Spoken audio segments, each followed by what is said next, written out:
So I will address the thinking about skills, and this is actually why I'm here today. So later this afternoon, I will attend a forum, SDG number 4, related to talent and skill development, right? We did an analysis for Indonesia, right? You know, because there is a question, you know, automation, you know, what's the impact on jobs and everything, right? You know, in our analysis, we actually divide job into tasks. Karena yang diotomasi itu bukan pekerjaan ya, tapi task, tugas di dalam satu pekerjaan, right? You know. Now, what's interesting is that if you look at all the jobs, only less than 5% of jobs will disappear.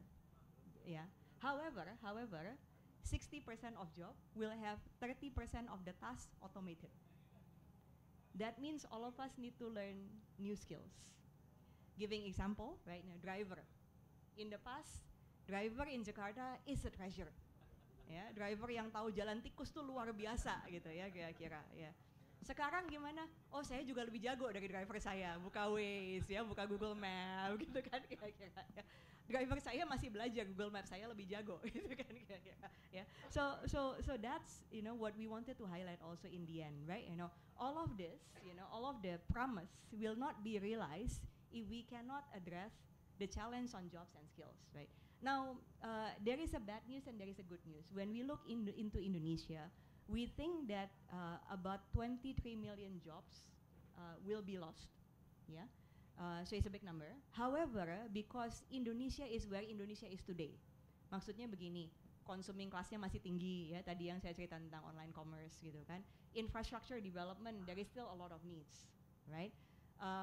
There is still a lot of needs in increasing healthcare, caretaking and everything. Jadi kalau kita jumlah-jumlah gitu, sebenarnya the economy will could create somewhere between 20 to 40 million jobs. Yeah. So basically Indonesia itu net jobnya itu masih gain, gitu ya. But the big challenge for us adalah skills transition, ya. Jadi ini saya mohon bantuan kawan-kawan untuk di highlight gitu ya. Jadi bombastisnya ceritanya bukan loss atau gain. We will gain just because where we are today. Tapi if in order for us to gain, itu skillsnya harus transition gitu ya.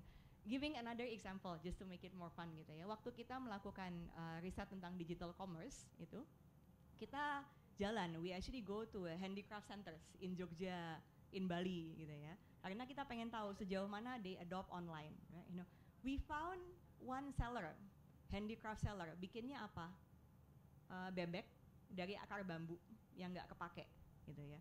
Jualannya di Klaten, di pinggir jalan, gitu. Sebelum ada, biasanya sebulan itu jual 25-30 maksimum lah, gitu kira-kira. Keponakan yang punya namanya Pak Supriyanto, keponakannya bikinin blog buat bapak ini. Sekarang jualannya kemana? 7 negara. More than 2,000 order. Udah proses order buat Christmas in Australia. So there is a handicraft seller in the middle of the street, you know, already exporting to Australia, right? You know. However, the question adalah gimana kita bisa punya semakin banyak SME yang seperti itu? Gimana kita punya lebih banyak petani yang punya digital identity sehingga segala macam apakah bantuan atau savings is easier for them gitu. It's not gonna happen by itself. That's why I think the last part of our emphasis adalah skills transition ya. Skills transition ini ada dua sisi. We were chatting together, right? You know, one part of it, let's just believe it, bahwa the best of the digital talent itu nggak akan ada di institusi yang perlu transform. Ya. The best digital talents, are they joining Ministry of Finance? Probably not. They're probably in Microsoft. Leslie here was from Microsoft before, gitu ya. So the company who wants to transform need to bring digital talent inside, right? In McKinsey, we actually bought 2 AI companies. We actually own 2 AI companies, Spark Beyond and Quantum Block. We bought design companies, Pak, because we know even for consulting, that's not, you know, the skill we learn, yeah. So we need to learn to bring the digital talent, the best of the digital talent inside, yeah. Tapi juga we also need to bring up our skill set, gitu ya. Karena we need to learn how to operate in the new world, gitu. I need to learn how to operate in the new world, gitu ya. So, and this is also some thinking for the government, right? You know, some examples that we know the government of Singapore, EDB, Economic Development Board of Singapore, actually has a public-private partnership, where we are knowledge partner, but there are also other companies to build a digital capability center in Jurong, together partnering with Nanyang Technology University. Itu menjadi tempat di mana orang melihat industri 4.0 itu kayak apa sih, kalau enggak kita semua ngomong gitu, nggak lihat barangnya gitu. Itu menjadi tempat inovasi, gimana industri 4.0 bisa benefit small enterprises. Tapi mau small enterprisesnya Singapura lebih gede dari Indonesia, tapi basically ada inovasi di situ juga gitu ya. So the last food for thought adalah opportunity big, a must for the government, right? There are some tips there gitu ya. Skill transition will be key. This is why I'm here today, right? Public-private partnership will be required to basically harness the opportunity and more so than not deliver the skills that is required for digital transformation. Maybe that's all, Pak. Thank you. Terima kasih. Sangat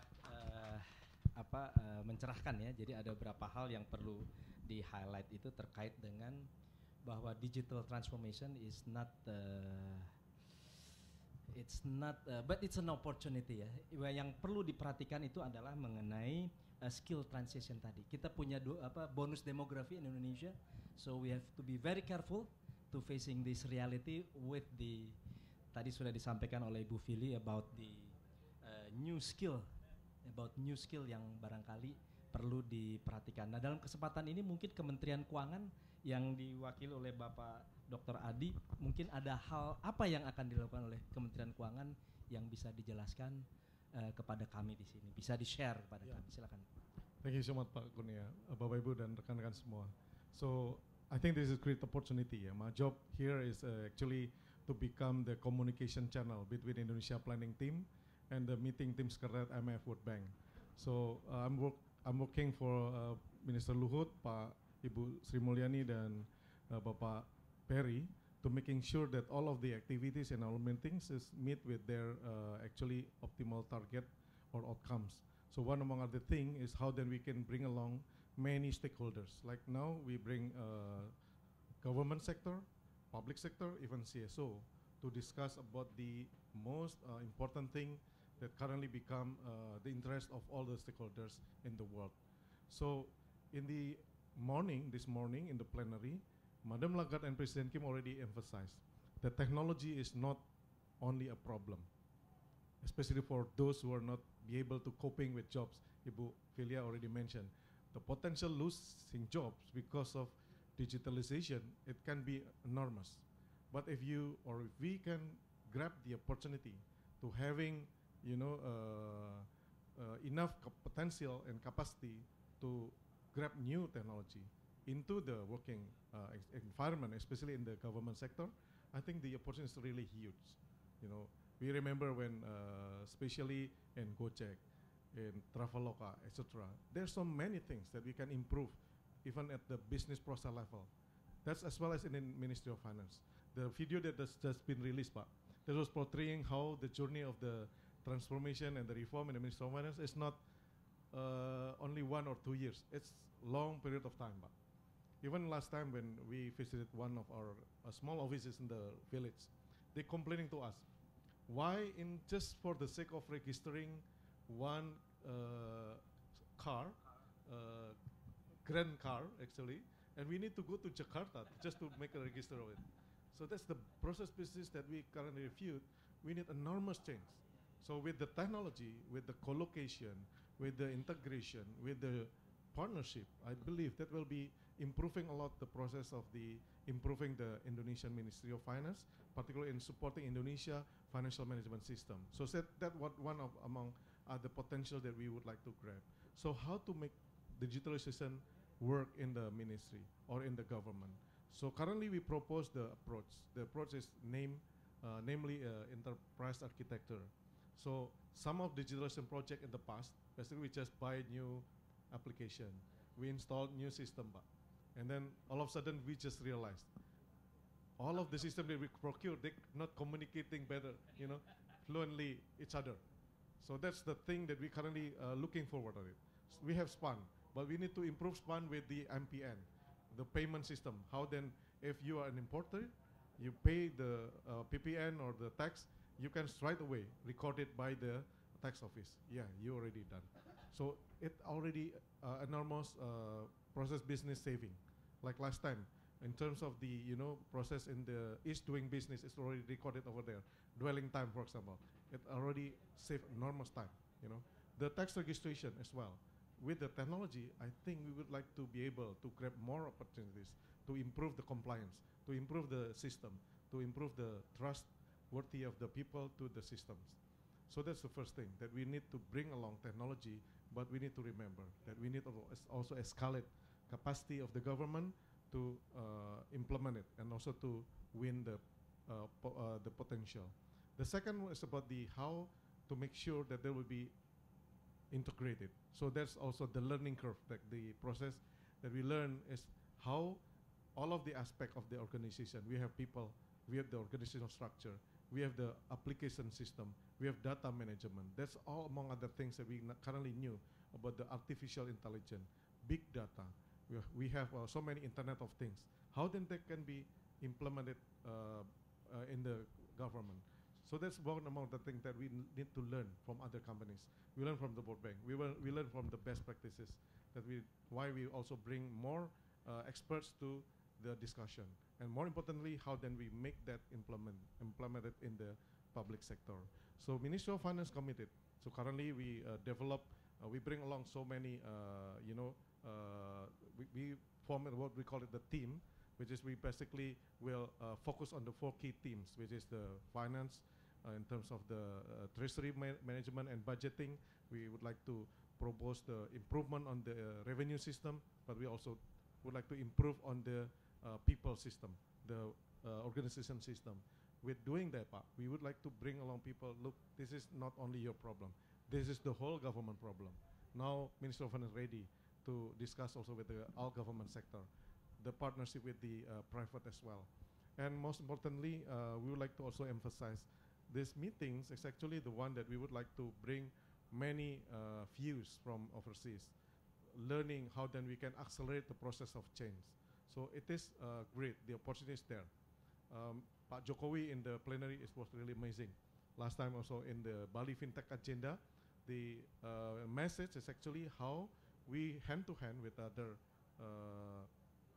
countries, we will win the multi kind of connection, multi-connection between countries to countries, partnership, government and private, but also how then the government can improve the potential, regulation that not only limiting the innovation and technology to advance, but also to be implemented in the real case, and how we can grab the most potential for all. So that's probably one among other areas that we currently working, and we are very happy. We have Ibu Leslie working with the World Bank, and would like to listen how then we can advance and improve the one that we currently have. Thank you. Thank you, Pak. Ya, jadi tadi sudah disampaikan ya, kita beri applause. Yang terakhir ini adalah Ibu Leslie Goh. Ibu ini merupakan Chief Technology Officer dari World Bank Group. Ya, she's originated from Singapore, but working with the World Bank Group based in Washington. So maybe you can explain to us, can share for us about how the World Bank Group experiencing the digital transformation, which you can share for us. Okay. Well, thank you very much, Pak Adi. What an honor to be here to share some of our learnings at the World Bank Group together with you in this occasion.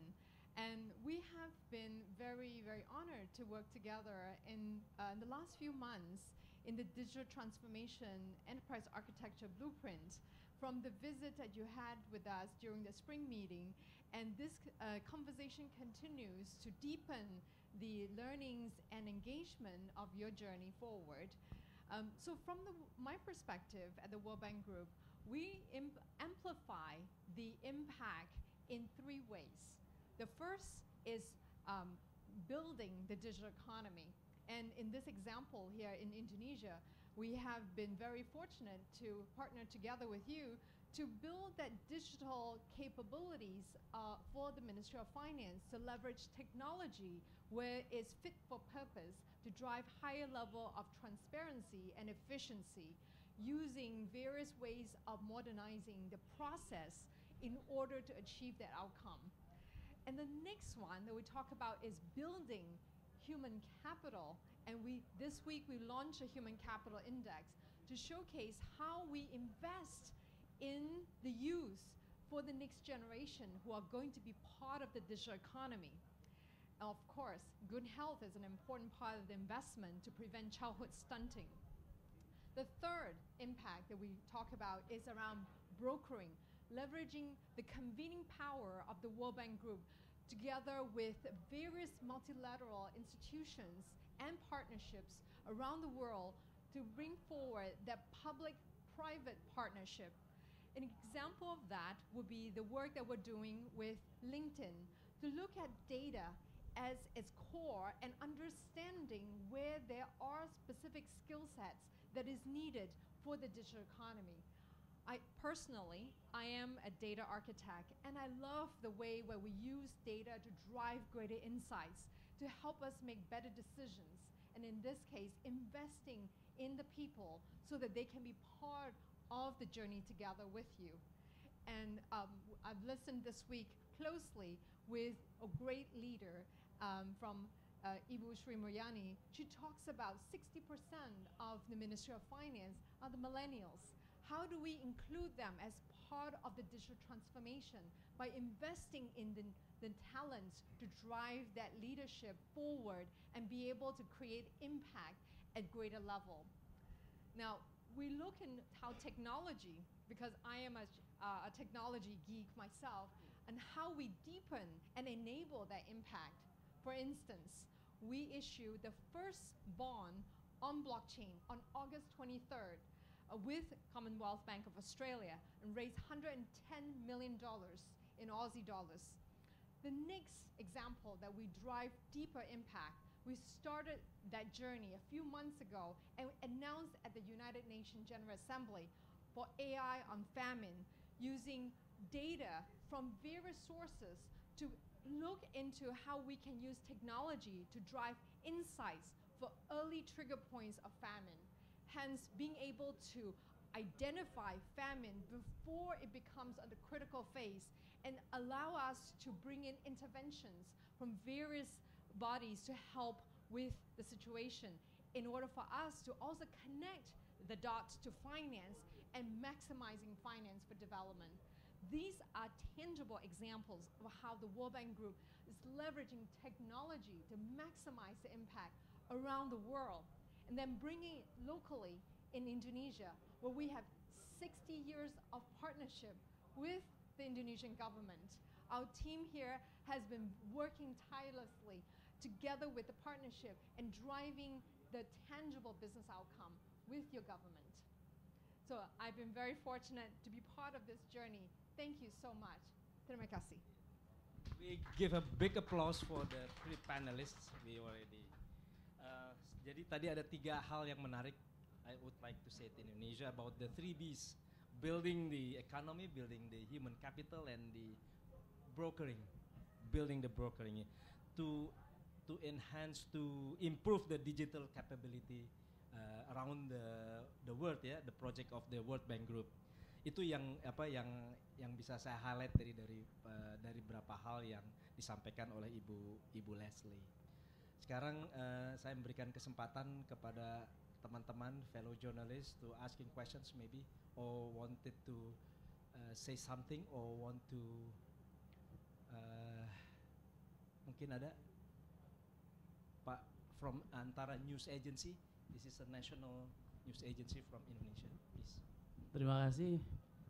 Mungkin pertanyaan saya, and maybe the two sources can answer my questions. Yes. It is about the problem of how to meet what aspirations of the government to create 1,000 smart startups. Oh, startups. 1,000 startups, but until this year, 2018, it is only hundreds of it.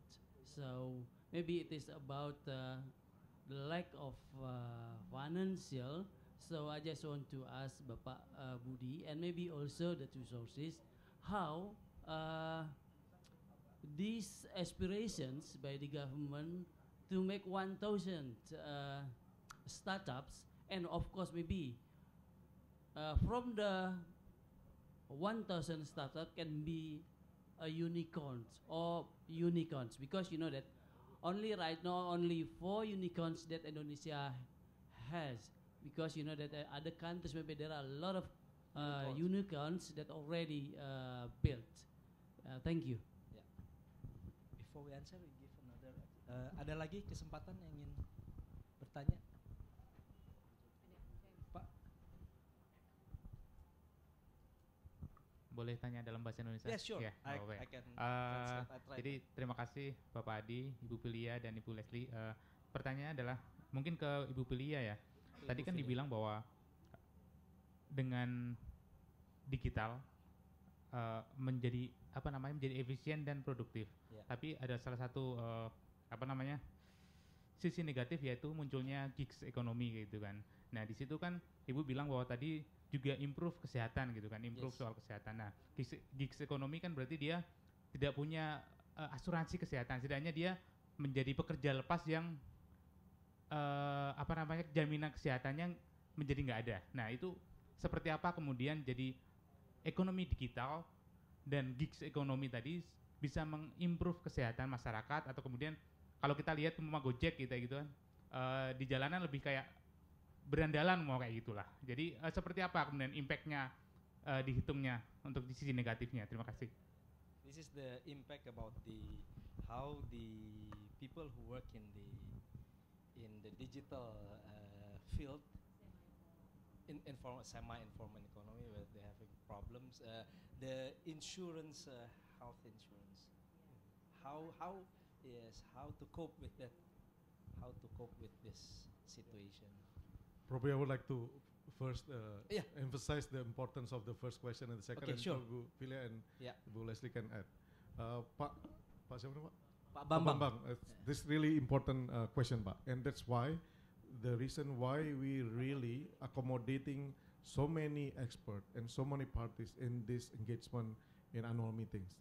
So at least we communicate regularly with Minister Communication, Pak Rudiantara, and he had a special session since last meeting, Pak, in spring mission and spring meeting, and now in annual meetings. Pak Rudiantara also has a specific session on fintech and digitalization and startup as well. Pak Jokowi also addressed his remarks in Bali Fintech Agenda, Pak. So this is the most important thing, topics that we currently engage. So there is a problem, yes, we assure that there's a problem and a big, target that we need to accelerate the way we need to transform, Pak. But also, we also face the limitation, the government limitation, the public sector, but also private sector readiness as well, Pak. So that's why the change is not small or it's not the steep change. This is a radical change. That's why we must be ready. We must cope with it, and not only in the the near future. It's now. It's already there. That's why the approach that we propose, enterprise architecture, is the one that we need to consolidate it, Pak. Tackle this problem in a coordinative way. So that the importance of the way Pak Luhut also trying to handle annual meetings. We coordinate with 28 ministries, Pak. And how, with a big system or big problem or challenge like startup development, digitalization in the economy. So we need to sit together and face to face. I believe, and I admit it, this is still back, a big chance of the cap over there, but we are ready to cope with it. I noted personally, and I'll try to explore it. Based on this, let's work together. Let's discuss together. So I don't have any, solid answer this point. But the way that we handle with the enterprise architect is the one of the proposal. This is one of the solution that we can make every single person who aware about this sit together, not only in the government sector, also with the private sector. So that's my comment.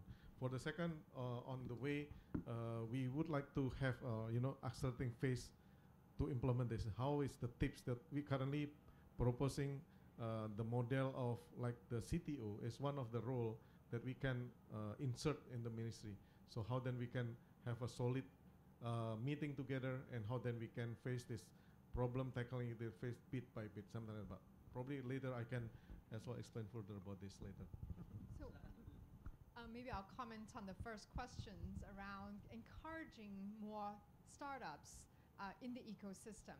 Yesterday, I had the opportunity of meeting Adrian Gunadi, the CEO and founder of Investry, your local startup here. And he shared some of his lessons that he learned from the way that he engaged the regulator in the early phase, working with OJK and discussing the potential of leveraging the sandbox to try out new ideas for his solution. And the other thing is building an ecosystem and connecting several dots together in this ecosystem to create that scale that he needs in order to grow his business. And now he has grown beyond Indonesia into Thailand and working with the Thailand government, taking the lessons he learned from his home country here in Indonesia. And I think this is an example of how startups can leverage these skills and the lessons from other successful startups who have gone before them in order to grow that ecosystem and working with the regulators early. And your FinTech Association in Indonesia has been a very strong advocate of that. And so I think from my observation, it is a way of creating more startups and leading into unicorns over time. Of course, you cannot predict how many of them will become unicorn, but the opportunity is there. The enabling environment is there for them to leverage technology in a meaningful way to address the needs of the economy. Mungkin saya tambahkan untuk yang pertanyaan pertama juga, Pak, karena temanya masih pertanyaan pertama.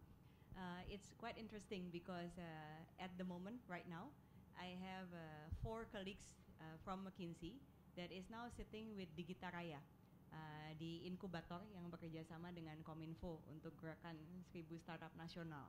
Because we are meeting 8 startups in Jakarta, actually trying to understand, what are the challenges that they have, right? And how do they get help to scale? Exactly, trying to explore that, right? From the few things that we heard, because we met a couple of incubators also, right, in the role that we do. $1 trillion. That's 15.5% of global GDP. In less than a decade, it's going to shoot up to 25%.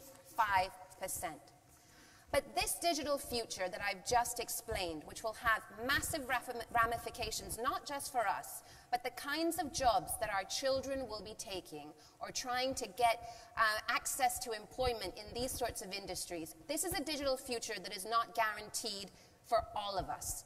Almost 4 billion people around the world, think about it, I've explained how important this digital economy is, but 4 billion people around the world, still don't have access to the internet. So how do we use these digital platforms to empower some of the most disadvantaged in society, but at the same time addressing the rights and the rights of privacy and security of the people who use these platforms? We'll have 2 parts to this event to discuss this issue. The first will be a high-level conversation between the World Bank's president and Alibaba's Jack Ma. The second will be a panel discussion with some of the brightest minds on this topic from around the world. Very soon, I'll be introducing you to the very first part of this discussion, but in the meantime, please do take your seats, get ready for the program, turn your phones off, and be prepared for what I'm sure, will be an extremely scintillating afternoon. I'll be back with you in just a moment.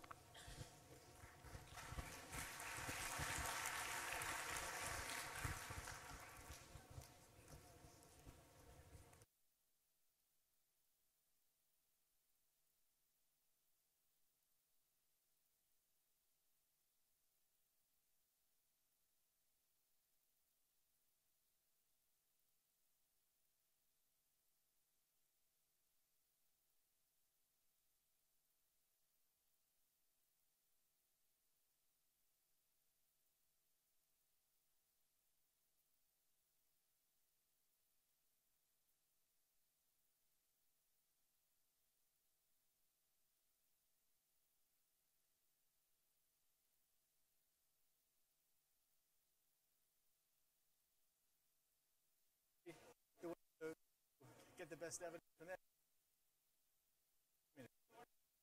They'll tell you. Ladies and gentlemen, please join me in welcoming two men who need no introduction, the World Bank's President Jim Kim and Alibaba's Jack Ma.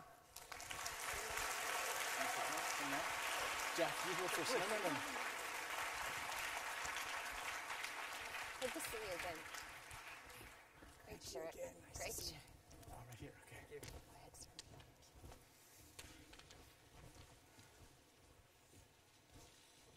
Jack, have a seat. Jack, I think they're not here for me. Well, thanks. We all come here for you. No. Thanks for coming. And thank you, everybody, for coming to what I think is going to be an extremely important discussion for so many reasons. But here's why I keep referring to Jack. We met 6 years ago. It was the first few months of taking over. And Alibaba was big, but it wasn't huge like it is right now.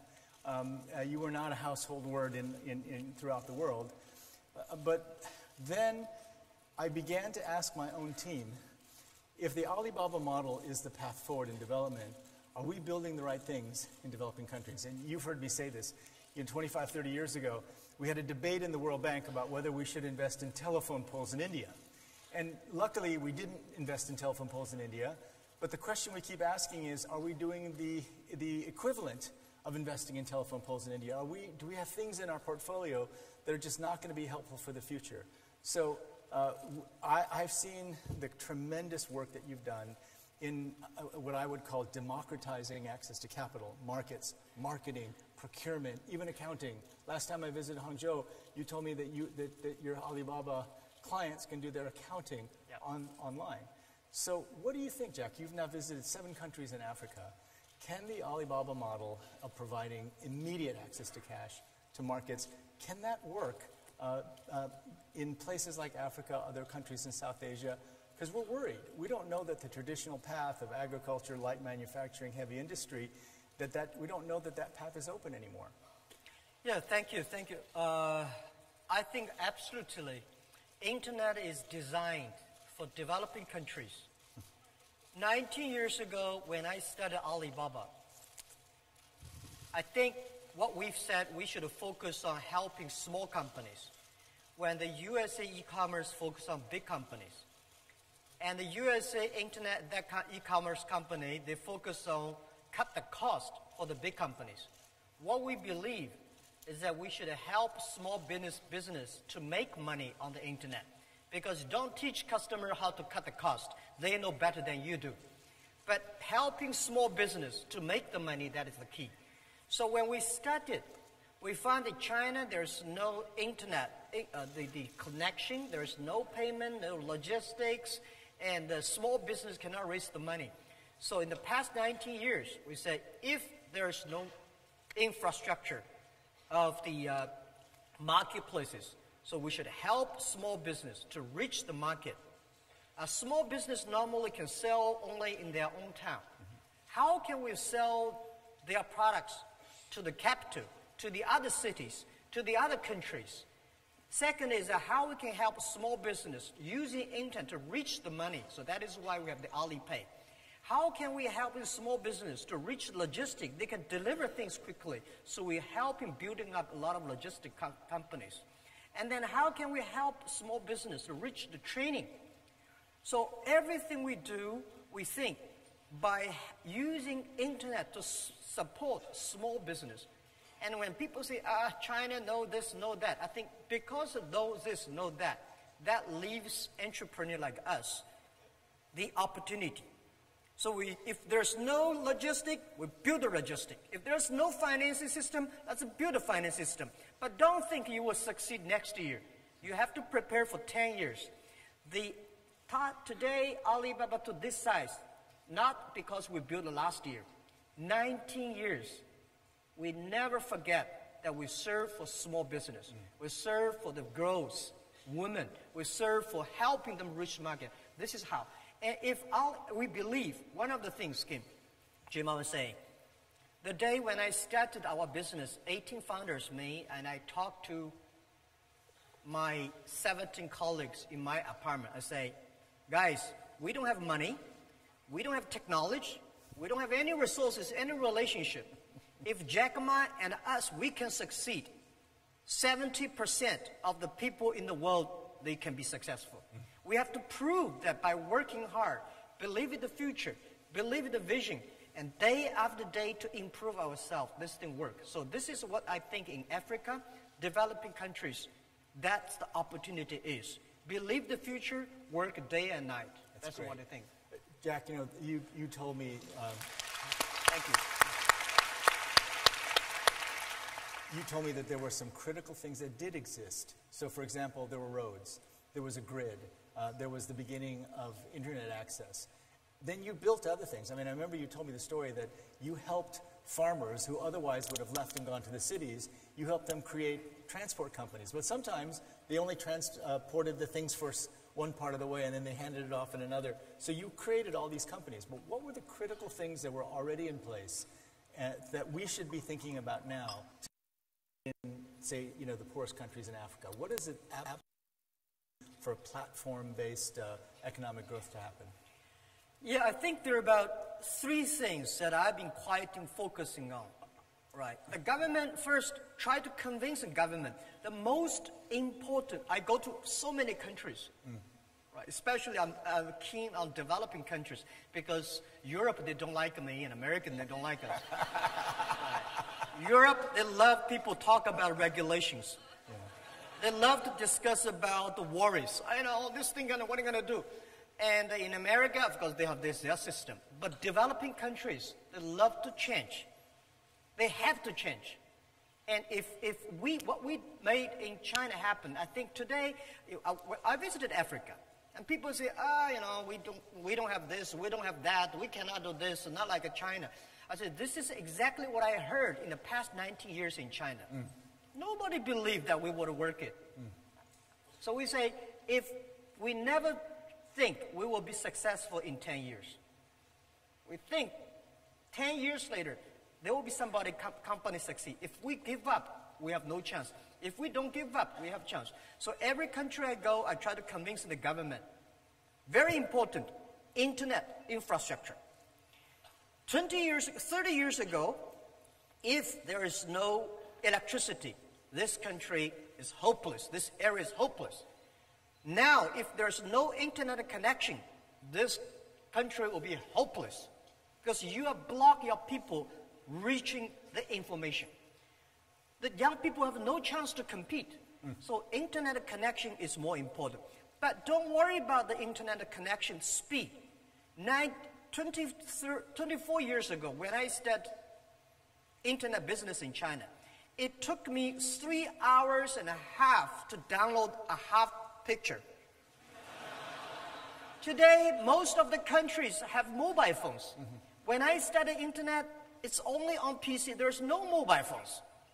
So today, most of the farmers, even in the developing countries, have the mobile phone. And mobile phone is much more powerful than 20 years ago. So internet is very important.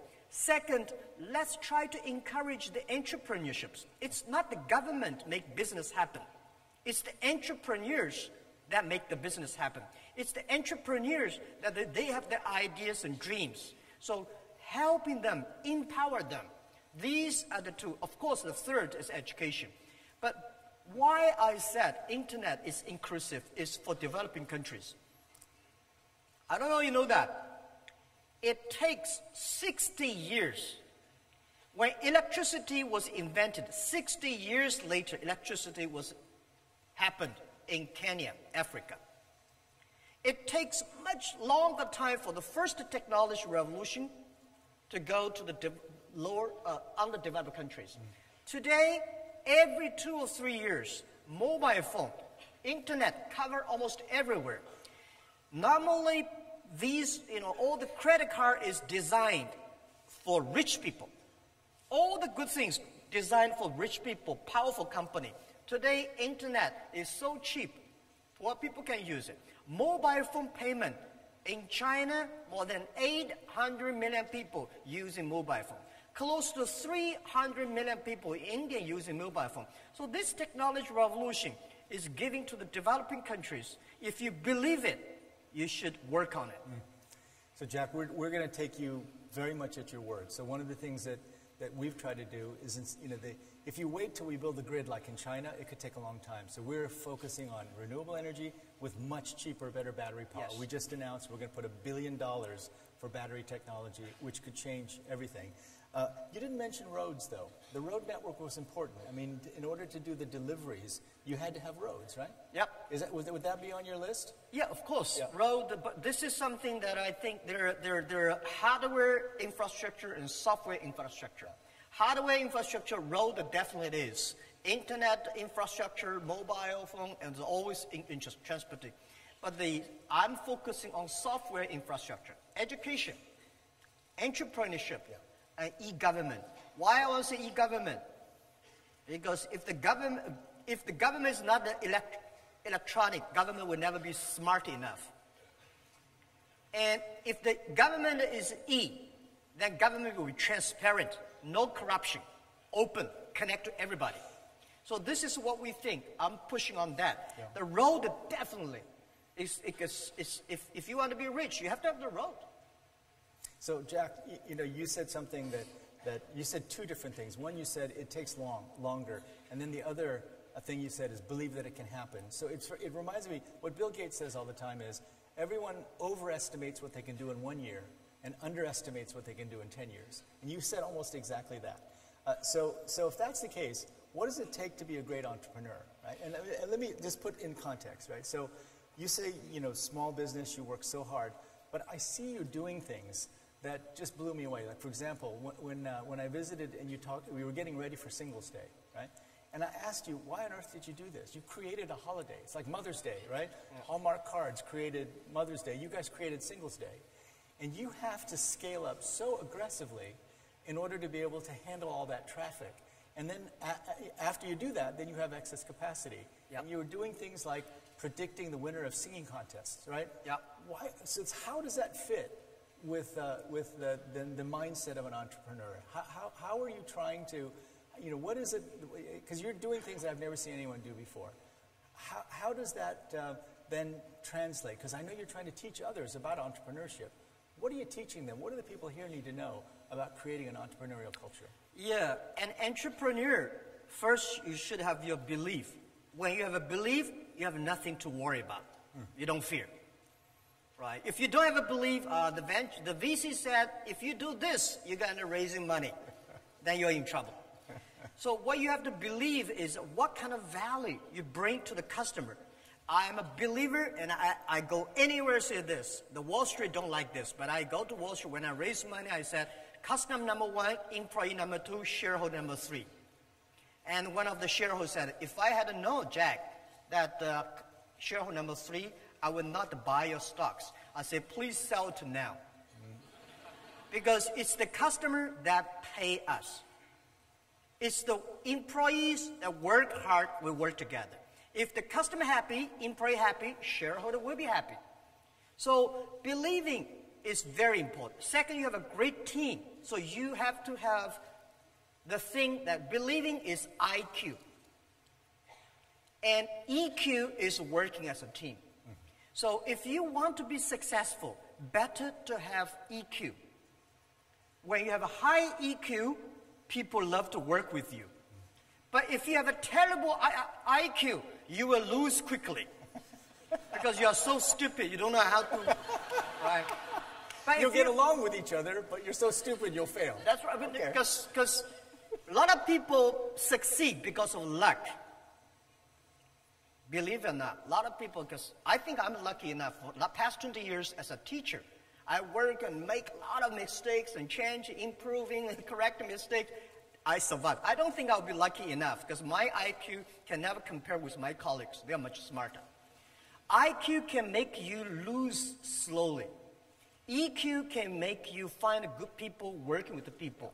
But if you want to be respected, if you want to have a big heart, you should have LQ, the Q of love. So these 3 Qs are very important. You should have the Q of love, care others. You should have the EQ, work with the others. You should have IQ. You know what you are doing. Based on that, and then giving times, things will happen. So, Jack, earlier today you told me that, the greatest soldiers are fearful. Entrepreneurs have no fear. What did you mean by that? Well, entrepreneurs, we never fear. Generals, soldiers fear because there's a war, they kill. Business is not about killing. Competition it's a fun part of the business. We say, entrepreneurs, we don't cry, we make our competitors cry. Right? It's wisdom. It's not about killing. If you try to killing all the competitors, you're a professional killer. You are not an entrepreneur. Entrepreneur is that you improve by how can you make your better services by competition. And I think today politicians fear, and a lot of people fear, right? That, as I said to the Director General of WTO, when you put 200 ministers in one room, try to agree on something, it's almost impossible. But if you put the 200 business people in one room, we can work out something. And we never fear because we can always work out something. So how did you develop this fearlessness, Jack? I mean, when I first met you, you told me the story that when Kentucky Fried Chicken came to China, you really wanted to work there. And there were 24 applicants and 23 jobs, and you didn't get a job at Kentucky Fried Chicken. You applied to Harvard 10 times and were rejected each time applying to Harvard. So how did those experiences teach you about being an entrepreneur? Well, are they true stories, by the way? Yeah, this is a true story. I applied a lot of jobs, all failed, and I tell myself, maybe I should do myself. As an entrepreneur, business people, you have to get used to be rejected. Why people should help you? People help you, that is very unusual. Right? Why people should help you? People don't help you, that is very usual. So as an entrepreneur, you have to get used to, you're rejected. As a salespeople, you go out, to sell something. You should tell yourself, today I go out to visit 10 customers, they will all say no, which is usual, so you came back with happy. If you sold one of them, you're extremely happy, you're better than you think. So this is optimistic. And when I started my business, people don't want to join my company. Because they say, internet. I've never heard about a company called internet. There is a company doing internet. There's no even a word in a dictionary called internet. And the name Alibaba is so strange. Right? And this guy always fulfilled, never even get a job. They want to put a... So I said, guys, I tell to their wife, their parents, their husband, people who joining my company, our company, I'm sure no policeman will knock our door because we do criminal things. I promise tax bureau will not come to our company because we try to sneak away. These are the things I promise everybody in the company and their family, that we will never do any criminal things or bad things to the society. And I will promise that everybody will have tough lives. I will never promise you will be rich, you will be successful. But if we work hard, something could happen. And this is what we did. And I'm telling even now, we have so many people join our company every year. If I got a chance, I tell them, it's not Jack Ma give you the opportunity, give you the job. It's you created the opportunity for yourself, for everybody. And nothing to fear, because we never thought about sneaking from tax. We never thought about doing illegal things. We never thought about it, and we're not allowed to do that. What do you fear? So Jack, I think it was in the summer of 2012.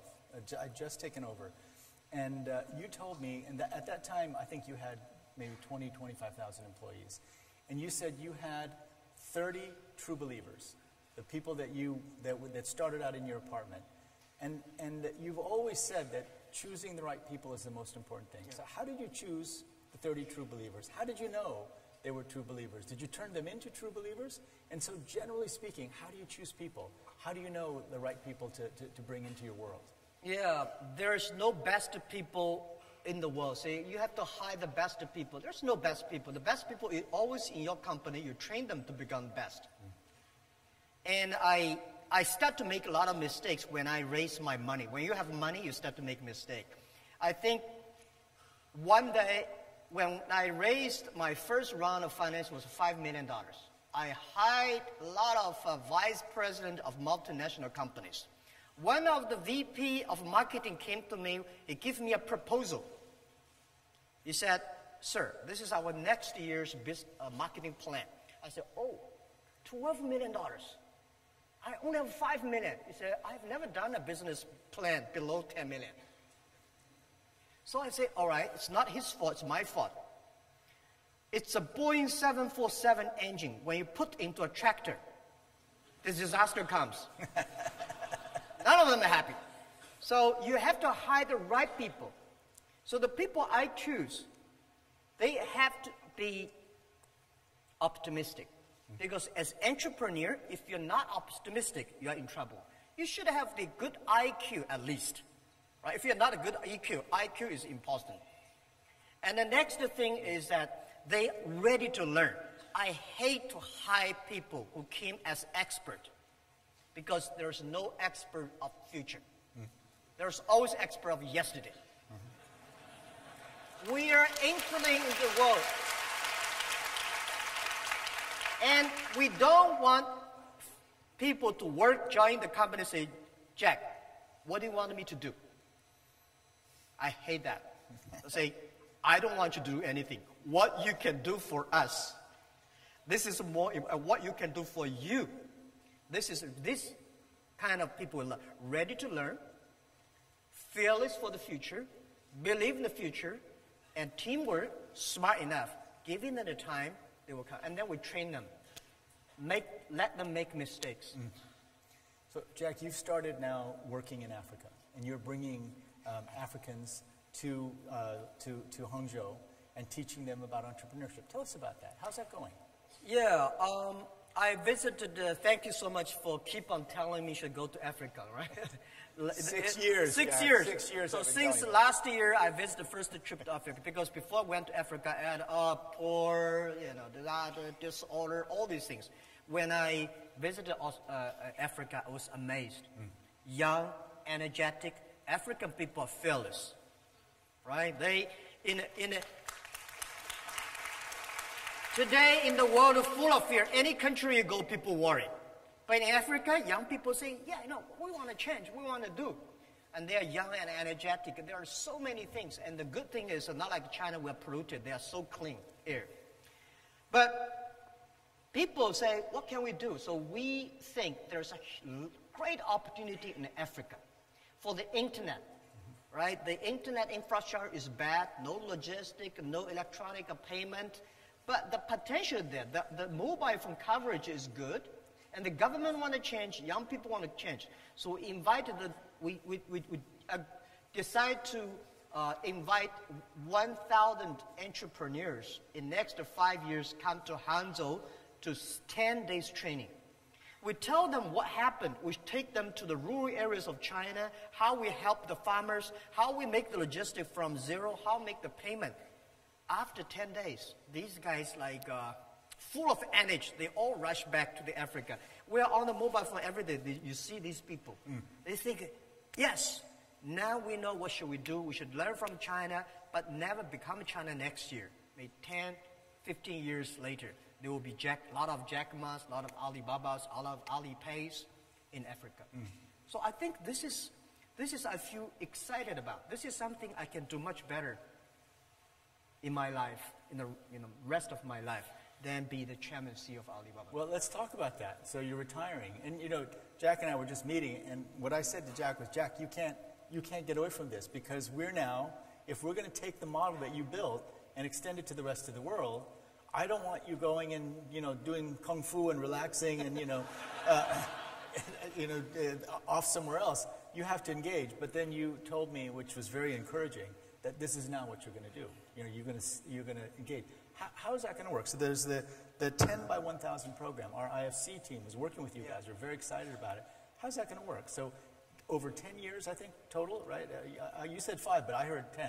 So maybe 10 is we work with World Bank. Yeah, totally. On the right. 10, 1,000. Next 10 years, every year, 1,000. So how is that going to work? Because you're going to get them excited, that's for sure, right? But what if they go back and there's not the infrastructure or the things that are already, I mean, I'm sure we're going to provide financing, with all kinds of things that we'll do.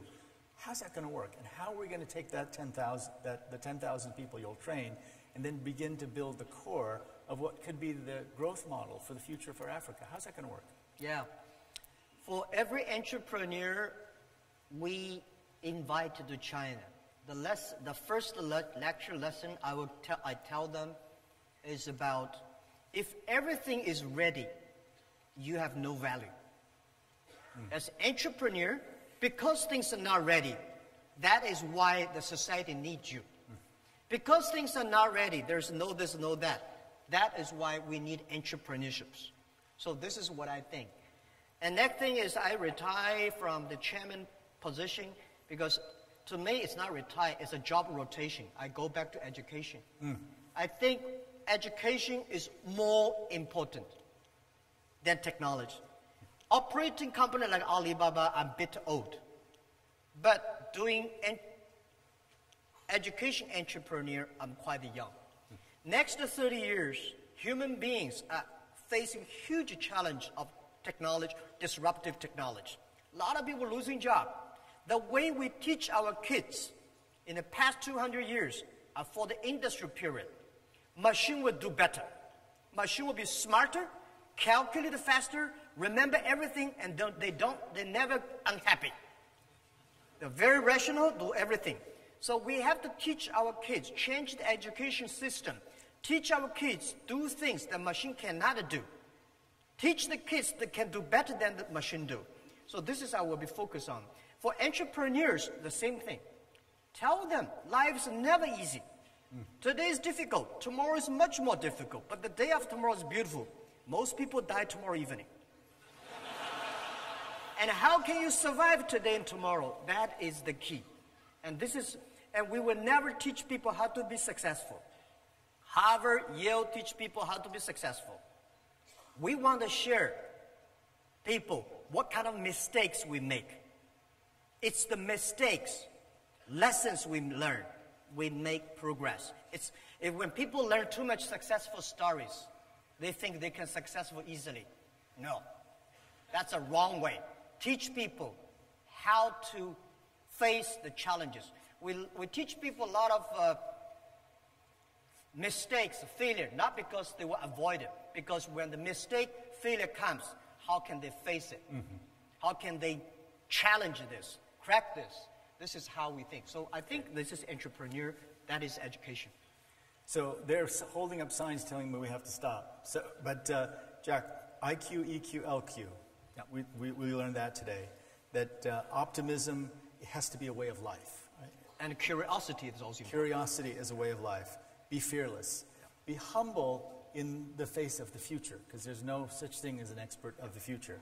The internet, entrepreneurship, education, you also told us about. So there's so many young people here, and not so young people, I see. But Jack, I watched you over 6 years. You were a phenomenon. I mean, a lot of people in China knew about you. My own IFC teams, we had invested in Alibaba early on. They wanted me to meet you. But now you're a global phenomenon. I do remember, though, we met in Davos one year, right after you went public. And you told me, oh, my life is miserable right now. Because you said, at the beginning, everyone said that Alibaba couldn't do anything. And it gave us energy. Now, everyone's saying that Alibaba can do everything. And it's a pain for me, right? But you've gone through all that now. What would you tell this group of people? What are the most important lessons that you've learned in this really extraordinary life you've led? Yeah. Well, I think young people are the hope. So for me, if I want to keep my hope, I spend time on the young people. And every young people, I try to tell them life is not easy. I try to tell them that you come here not to work, but to enjoy yourself. You have to enjoy the work you're doing. You have to believe the things you're doing. You have to like the people you're working together. But the other thing is, ask everybody, ask whether young people, old people, ask us 3 questions. I keep on asking myself these 3 questions in the past 5 years. What do you have? What do you want? And what do you will give up? A lot of people don't ask, what do you want to give up? Oh, what do you have? Yes, I have nothing. And what do you want? You have a lot of things. And what will you give up? Always think about these questions. And then you will be fearless, you will be optimistic, you will know what you want. And this is when you're going on that, you will never sort of get lost. Wow. Thank you, Jack. That's amazing. Thank you. Thanks, everybody. Thank you very much, Jack Ma. Thank you so much, Dr. Kim. What an inspiring discussion. I'm sure you'll agree with me, so much that we've learned from the conversation between Dr. Kim and Jack Ma. Now I would like to move on to the next part of the program, where we look more closely at this issue, both the challenges as well as the opportunities. We have a packed panel ahead for you today, so I would like to call up to the stage Minister Heng Swee Keat, the Finance Minister of Singapore, the Secretary of State for International Development and Minister for Women and Equalities of the United Kingdom, Penny Mordaunt, Mats Granrud, Director General of the GSMA, Nandan Nilekani, Co-founder and Non-Executive Chairman of Infosys, and Nicola Miahi, Co-founder and President of the Future Society. Please do make your way to the stage, ladies and gentlemen, panelists.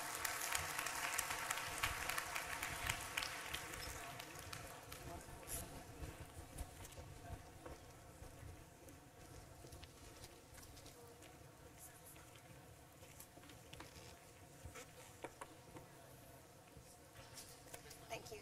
Everybody found your mics? Yeah, you got your mics? Okay.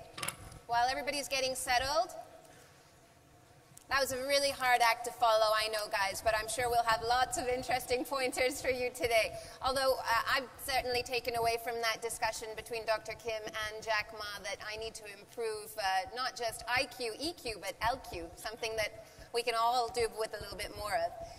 I'd like to start the discussion this afternoon, once everyone is settled. Yeah, why don't we get underway? Secretary Mordaunt, lovely to have you on the panel. In the work that you do, you probably get to see more than most what works and what doesn't work in terms of technology in the world of development. How are you using digital technologies to change what the UK does in development work? Thank you. We have always at DFID used technology, but this year in particular we've launched a new digital strategy because we think it is the margin of victory in everything that we do. We have a great track record, from mobile money to solar energy kits to 3D printing in the field, all sorts of things, using drones increasingly. But we've really brought in initiatives that step this up. So tech call-outs, part of the grand challenge on hope in conflict. So this is finding new ways to protect people in conflict situations. Excellent. So how do we protect people who are under siege? How do we get food and water to them? It's very difficult to do airdrops and things like that. I'm fed up of going to the House of Commons and saying why we can't protect people or get medicine or get the power back on. So really looking at how technology can help us with those things.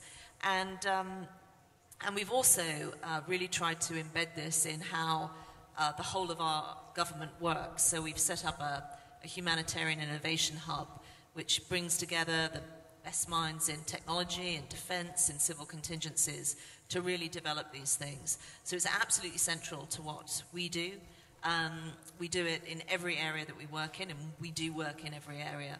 But I think in particular this year on the humanitarian side, because increasingly we have very vulnerable people in conflict situations, and we need the smartest minds applied to giving us some new things in our toolbox to protect those people.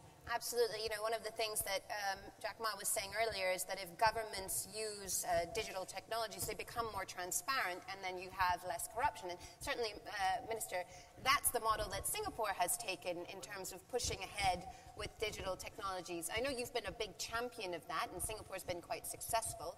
But what were the challenges that you faced in the early days when you did try and initiate digital platforms for the government, in particular in the finance sector?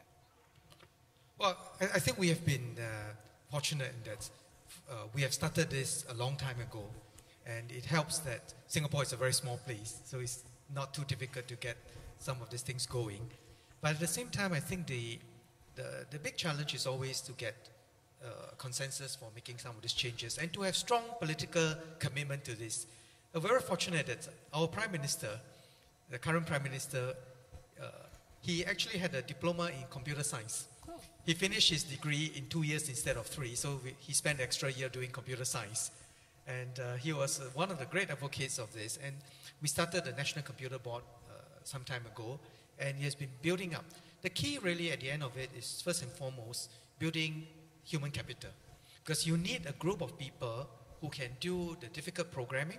We need to be very open to working with people from around the world, and at the same time to make sure that the benefits of what we do is clear to people.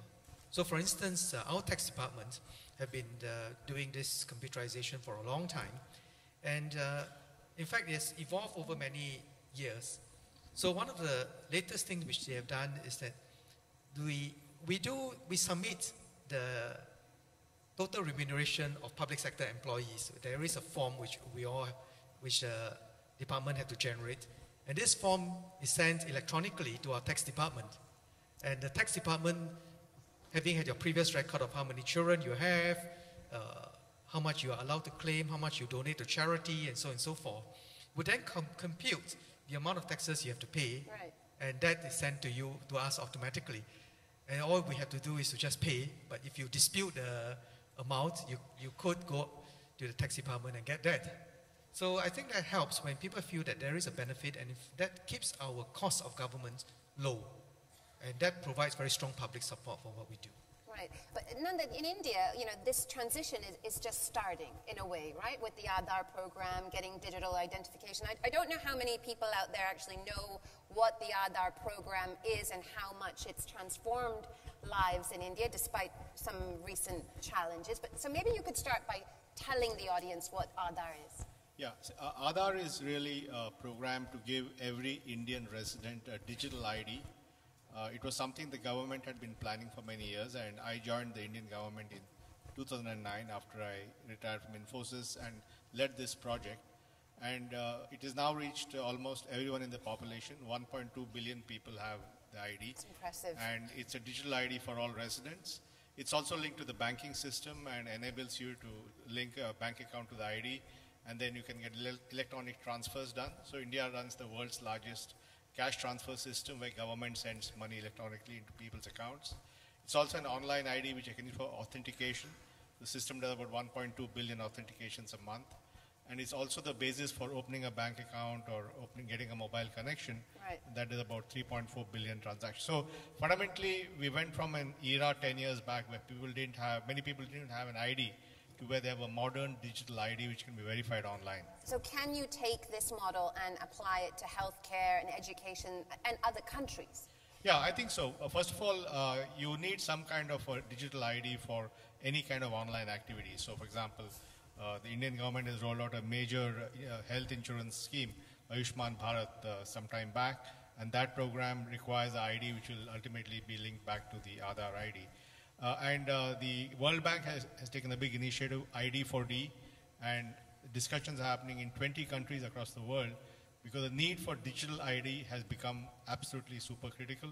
And even the UN SDGs says legal identity for all is one of the goals. So I think having an ID has now become very, very important around the world, and there's tremendous interest in propagating this approach. In replicating this approach. Matt, I'd like to bring you in at this point. You know, what we're hearing on this panel, both in private sector and the government being used in aid as well, you know, it's just the beginning, isn't it, in terms of the transition and our dependence on technology. With the Internet of Things now, you know, it's moving all so fast. How can we use this technology, or how can countries, companies get ready for a future that we don't even know what it looks like? Yeah, well, that's a great question. I'm not sure I can answer it, but I think light touch from a regulatory perspective is absolutely needed, because it's impossible to sit here and try to think out what's going to happen in the future. If you just go back 20 years, only 3% or 4% of the world's population had a mobile phone. And today, more than 2/3 of everyone has a mobile phone. It's a pretty amazing growth. And half of the world's population, 3.3 billion, are accessing internet on this mobile device. So we still have 50% to cover. And at the same time, we are just on the cusp of a new era, which we call the 5G era, or the intelligent connectivity era. And what is intelligent connectivity? Well, it's really the multiplication between ultra-high-speed 5G. It can, of course, be 4G as well, but really high-speed capabilities that 5G will give us. And 5G is being launched this month and will be rolled out throughout the world in the next coming years. Couple that with AI, which is the intelligence bit, AI and big data, and we all of a sudden have an awesome power, an awesome tool to reach the unconnected and to change the game in a way. So to answer your questions, I would say that light touch regulations and be extraordinarily nimble in trying to figure out the next generation. Okay, you know, fair point. But Nicola, I'd like to bring you in at this point. What we're talking about here really is how we maximize these technologies that Matt just mentioned and get them to the people that need them the most, the 50% who don't have access to this yet, right? So what's the best way to use digital platforms to achieve the goals of getting technology to the people who are left out of all of this? Well, I think one of the key words, and it should not be left empty, is obviously public-private partnerships. And the empty word in that is oftentimes partnership. It can mean everything and nothing. But it's really about finding, experimenting, and scaling the right way. And let me attempt this, a wise way, meaning smart on the short term, but also understanding the long-term footprint of these partnerships. One of the issues of the platform economy is that they involve by design an amazing concentration of wealth and power. There is no free lunch. If we want to deliver an accelerated digital development through the concept of digital platforms, we will have to go through concentration of wealth and power. Is it bad? Not necessarily. What we need to engineer is the right balance, balancing the pendulum between letting the private sector go and make it happen, like Jack Ma, like Nandan did, and then finding the right way to rebalance so that in the age of AI, the industrial value chain leaves space for the SMEs. Between now and 2030, France or Germany have to engineer the transition of over 30% of the working age population into new forms of work. In India or China, it's only 15%. It would be dangerous for India and China, for example, and other emerging economies to think that they can kick the can down the road. Why? Because at the time of an acceleration of digital economy, you really don't want to be left behind. And that capability building in terms of engineering the right governance, the right reskilling, upskilling, takes time. So now is not the time to be left behind, to work out these right PPPs. Yeah, you know, I want to bring the point to the Secretary to find out, given the fact that regulation, actually this is for the three of you in a way, that given the point that regulation is meant to be a sort of light touch to allow these technologies to grow so that, you know, companies, the private sector can go ahead, build the digital platforms. How are your countries addressing those regulatory issues? Perhaps, Secretary, you could start. Well, I think this is a huge challenge, not just in this sector, but other sectors. How do we move at the speed that we need to have that enabling regulation? And I think that we have to look at our own legislation. We have to look at how we operate in government. I think the way we are set up has been for a different era, and so we have to constantly be able to move at that speed. But it is one of the huge challenges, and it's not just in in digital tech. It's in every area of Absolutely. scientific discovery, medical discovery. So I think we also need to adapt the way we do these things. Yeah, given the point that you make that we were set up for a different era, absolutely, that's really important. That countries are still transitioning to this new digital future. So, Minister, what's Singapore's experience been on the regulatory side? Well, I think earlier on Jack mentioned about regulations and how we should allow entrepreneurs to really have a lot more free play, and I think that's a very critical point. It is very easy for us to over-regulate, and I will say that the golden rule about regulation is first do no harm, to make sure that we step out of the way. And technology is developing so quickly that it's not possible for us to know everything. So what we're trying to do is a number of things. One is, for instance, our monetary authority is having this sandbox, regulatory sandbox, where within the confines of those activities, the companies are free to experiment with it. And in the process, both the companies as well as the regulator learn a lot more about how best to regulate and what not to regulate. And it is not easy because we do make mistakes. Things are developing quickly, and therefore we have to be quite fast and adaptable and be nimble in making those changes. Right. But at the same time, I would say that the role of government is not just about regulation, because I think government as an enabler, as a promoter of this, is going to be quite critical. And first big thing is really about, you mentioned about jobs, and jobs is going to be quite critical. We can't change, we got to re-skill our people quite significantly, and that is going to take time. But the way to start is to start now, because if you wait until everything, it might be too late. So lots of things that government need to do, and of course government need to think about regulations that promote inclusion, and also to ensure that we have a level playing field. You don't want a big incumbent to then stifle everybody and all the SMEs cannot grow.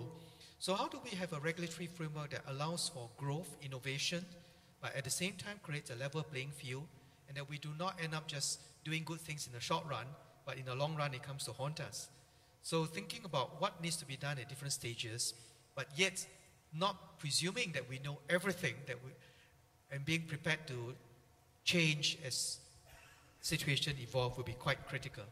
And of course, the other very important thing which I hope government would do is to ensure that we also put enough resources in the research and development agenda. Being nimble and also spending the investment, putting the investment in R&D, I think that's key. And then what's the experience in India been with regards to this? No, I think one is, of course, you need regulation to allow innovation and competition to flourish. But also, I think it's important to recognize that if we really want digital platforms and innovation to happen, that we need to create a class of digital public goods. And if you go back and look at the history of both the internet and the GPS, were actually public goods created by the US government. And if we are talking to Matt, the whole GSM phenomenon happened because all the European countries came up with one standard. Right. So there's a huge role for standards and so on. And we believe in India, and that's both the governments have done that, is digital identity, digital payments, digital signatures, data empowerment should all be public goods. And we need to create a new class of institutions like we did with Aadhaar. And that's as much required because, see, data is going to be the most important thing. Yeah. And data has a habit of concentrating very quickly. And if you don't do anything about it, it'll end up with a few companies or with the government. But the true power of data is when individuals can use their own data to improve their lives, to get a loan, to get better health care, to get better education. And therefore, inverting data to be empowering to people requires hard thinking about institutions, about technology, and about regulations.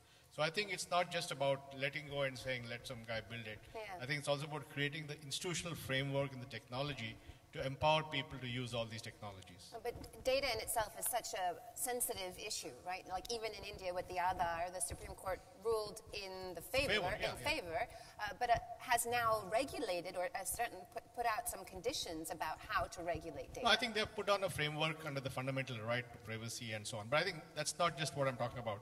I think it's about how, you think about this. If a challenge is development in the developing countries, individuals in developing countries are going to be data rich before they're economically well off. Because the person having a smartphone is going to generate as much of a digital stream as someone in the US or London having a smartphone. And if people are therefore going to be digitally rich before they're economically well off, then can we empower them to use their data and get better loans, better healthcare, better education, better jobs? And this fundamental inversion of data in the hands of people, a form of data democracy, cannot be done by itself. It has to be done by government action.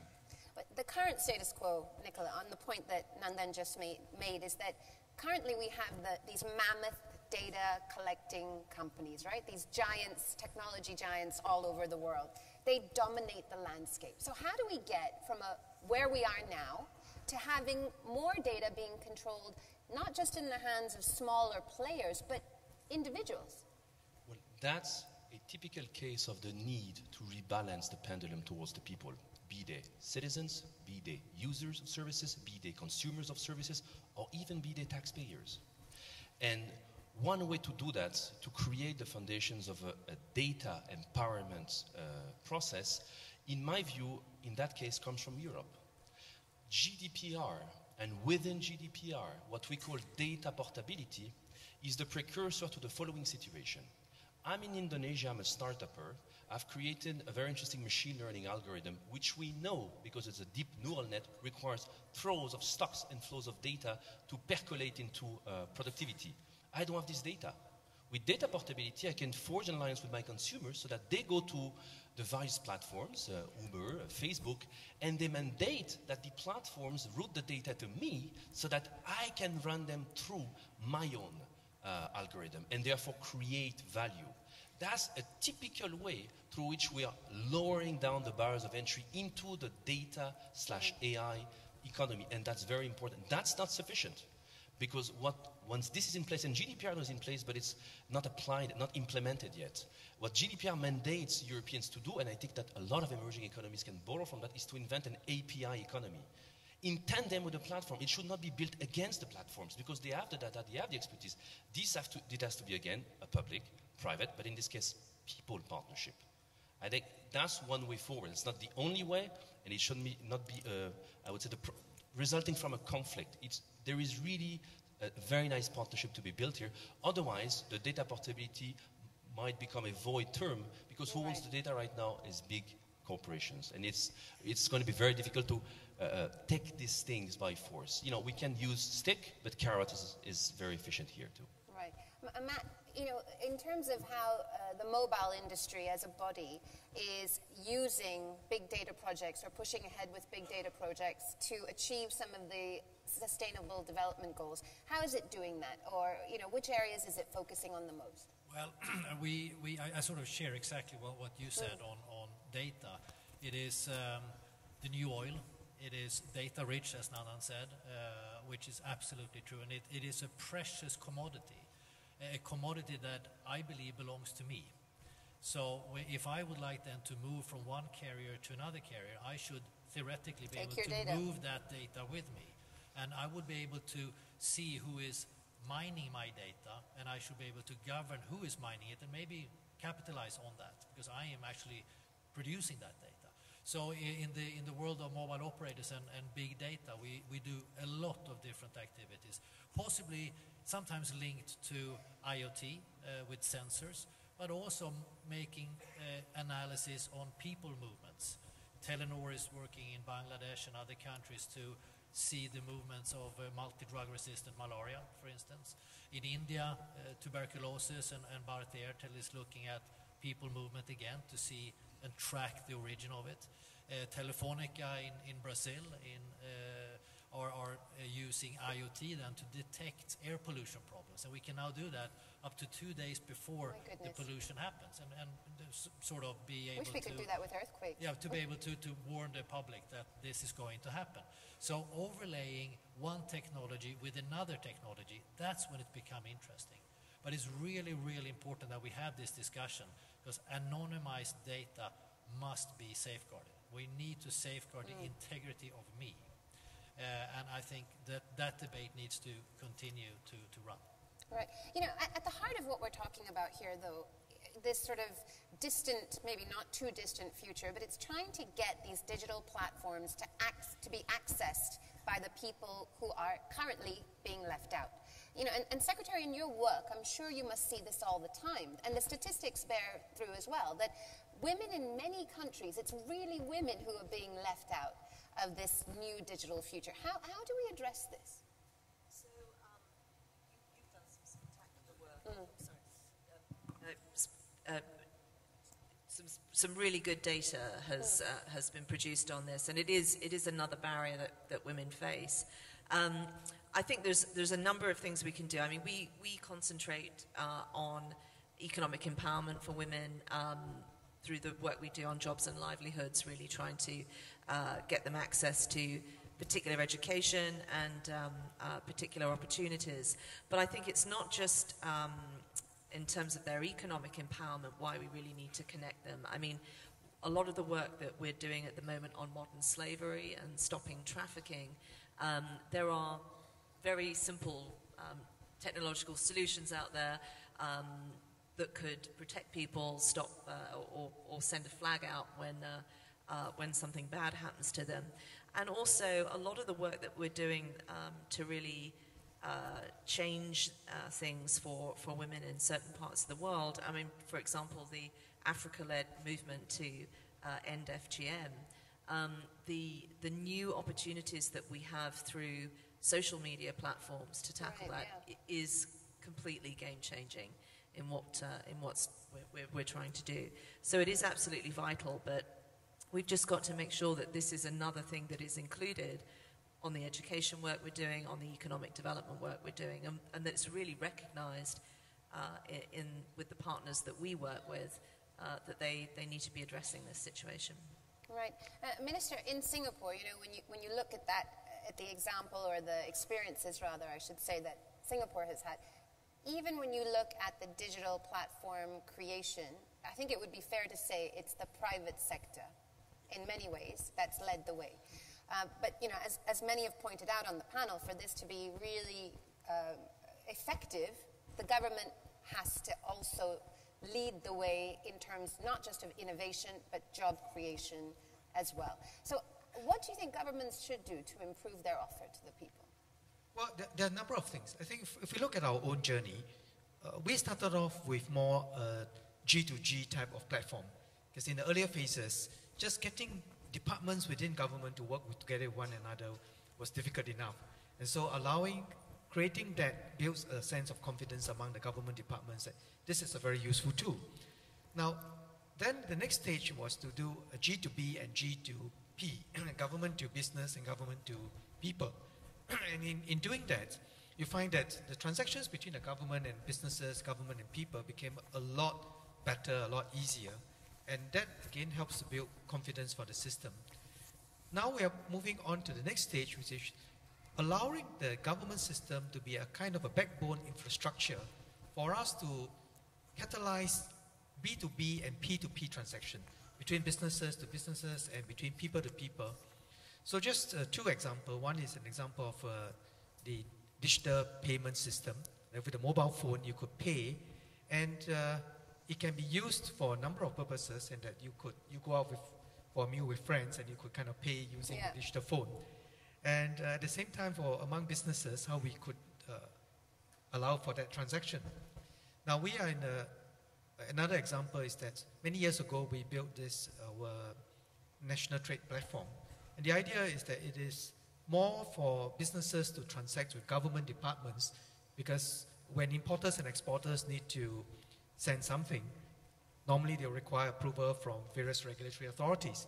So allowing that allows a one-stop shop for us to approve a permit for import or export, very, very quickly. Now we are building that to allow for transactions with banks, with financiers, with importers and exporters, so that it has become a B2B framework to allow for businesses to just finance trade and so on. And we are in the phase of working together with our partners to do a country-to-country type, because trade is cross-border. And if we can do that, we're in fact starting with some experiments with some partners who are keen to do this, so that even before the goods arrive in the country, we could get the permit all declared with the customs department, and will allow for that transaction to be done quickly. So I think a step-by-step process of building confidence in the system and working together with partners will be quite critical. And in that regard, I thought the World Bank's project of your BBB, the Build, Boost and Bolster is an excellent initiative. And we're working together with our fellow members of ASEAN to work on these various initiatives, including the ASEAN Financial Innovation Network, in order that more cross-border things can be done and we can share knowledge with one another. So you're basically looking at a future where it's not just governments offering these digital platforms to their citizens, it's countries using digital platforms to trade with one another at an international level. Yes. Okay. And I think there will be many, many interesting initiatives that would sprout, because as we hear from our entrepreneurs, Jack and Nandan, there will be lots of good ideas, and what we want to do is to try and facilitate that. And I think the World Bank and all other bodies can help to build this knowledge base and build platforms for us to share and learn from one another and explore opportunities for this partnership. Nandan, from India's experience, right? Now you've got the Aadhaar system, and then the future that has just been painted for us by the minister. How far away are we from that, and what do you need to do to get to that kind of situation? Well, I think what India has done over the last decade is build a number of systems. Aadhaar is one of them, and a billion people.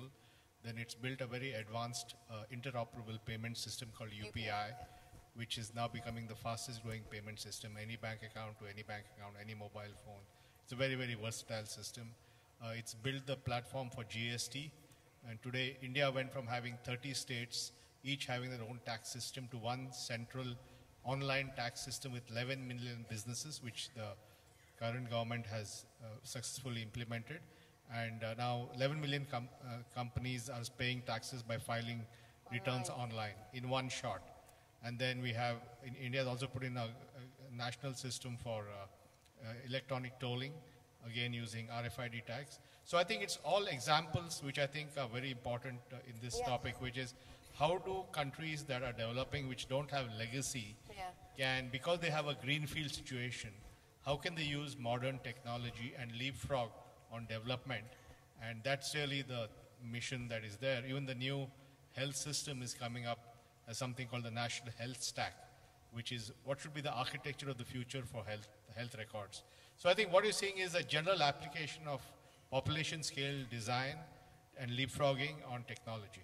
And how, in terms of the 11 million companies that are now filing online, was there resistance, or was there a sort of education process that you needed to put them through? No, I think that was an example of political will. I think the government and all the states together did that.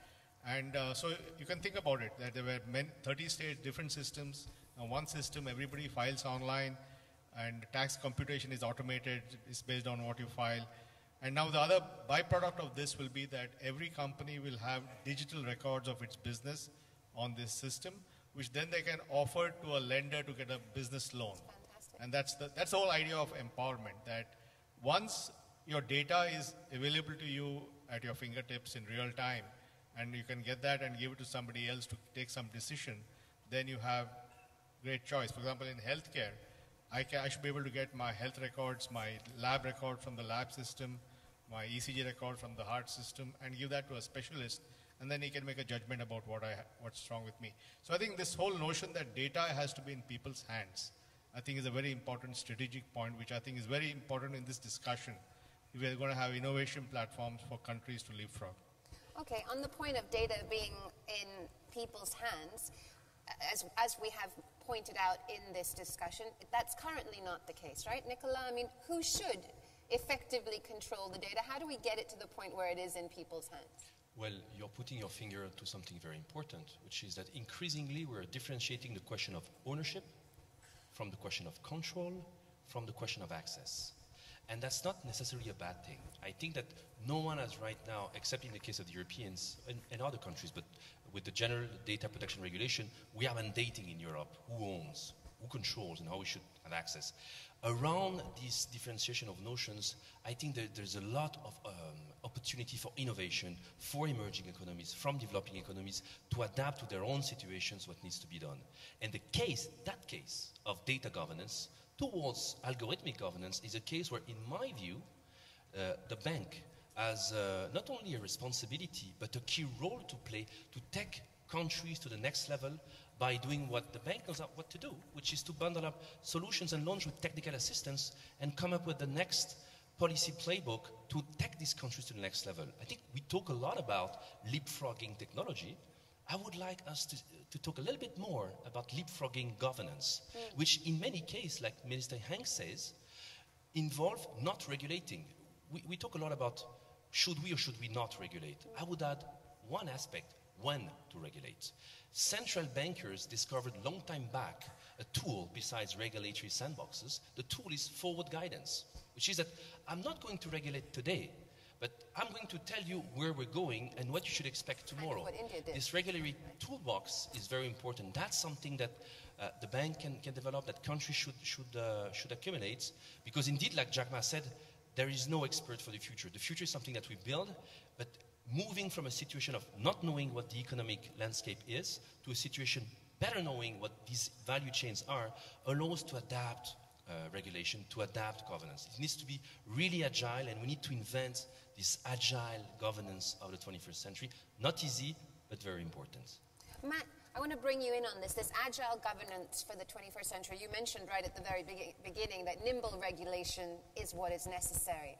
Is that how you see governments currently approaching this? Unfortunately not. No, I think future guidance, that sounds like super, if we can get into that world. No, I see, unfortunately, rather the opposite, that we are trying to adjust an analog regulation system into this new digital world, and it plainly doesn't fit. Right.